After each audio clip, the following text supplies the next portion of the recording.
ऐतिहासिक रायगड किल्ल्यावर रायगड रोपवे कंपनीनं उभारलेल्या अनधिकृत हॉटेल, कॅफे आणि रेस्टॉरंटच्या कामामुळे किल्ल्याच्या पावित्र्यावर गदा येत असल्याचा गंभीर आरोप होत असून हे बांधकाम तातडीने हटवावे असा इशारा अखिल भारतीय शिवराज्याभिषेक महोत्सव समितीचे अध्यक्ष फत्तेसिंह सावंत यांनी राज्य सरकारला दिलाय। शिवराज्याभिषेक समिती, रायगड विकास प्राधिकरण तसेच पुरातत्व विभाग यांच्यातील दुहेरी निकष नियमांचे पालन आणि निर्णय प्रक्रियेतील आढेवेढ्यांमुळे संवर्धन कामे रखडली असताना रोपवे कंपनीस मात्र मोकळीक दिली गेल्याचा प्रश्न स्थानिक शिवभक्त आणि नागरिकांकडून उपस्थित केला जात आहे। गेल्या काही वर्षांपासून छत्रपती शिवाजी महाराजांच्या राजवाडा व नगारखान्यावर छत बसवण्यासाठी वास्तुशास्त्रीय पुराव्यांसह प्रस्ताव पाठवले जात असतानाही पुरातत्व विभागाकडून मंजुरी नाकारली जाते। मात्र त्याच किल्ल्यावर हजारो चौरस फुटांचे व्यावसायिक बांधकाम विनापरवानगी पूर्ण झाल्याचा आरोप समितीने केलाय। पुरातत्व विभागाच्या नोटिसांकडे दुर्लक्ष करून बांधकाम पूर्ण केल्याचा दावा करण्यात येत असून यामागे कोणाचे पाठबळ आहे हा प्रश्न उपस्थित केला जात आहे।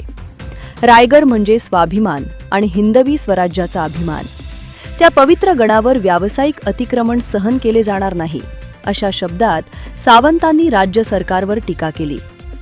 रायगड प्राधिकरण संवर्धनासाठी प्रयत्न करत असताना प्राधिकरणालाच नियम व स्थगितींचा सामना करावा लागतो, परंतु रोपवे कंपनीसाठी नियम शिथिल केल्याची चर्चा असून यामागील गौड बंगाल शोधण्याची मागणी होत आहे। दरम्यान रायगड किल्ल्याचा युनेस्को जागतिक वारसा यादीत नुकताच समावेश झाल्याने किल्ल्यावरचे अनधिकृत बांधकाम हा दर्जा धोक्यात आणू शकते अशी भीती तज्ज्ञांकडून व्यक्त होत आहे। राज्य सरकार शांत बसले तर शिवभक्त गनिमी काव्यातून आंदोलन करतील असा इशारा सावंतांनी दिला। रायगड हे शिवभक्तांचे श्रद्धास्थान आहे।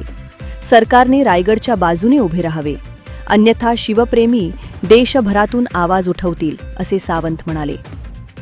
नागपूर हिवाळी अधिवेशनाच्या पार्श्वभूमीवर हा मुद्दा आता राज्य विधिमंडळात आणि संसदेत चर्चेला जाण्याची शक्यता असून रोपवे कंपनीचे बांधकाम सरकार हटवते की रोपवे कंपनी स्वतः हटवते याकडे सर्वांचे लक्ष लागले आहे।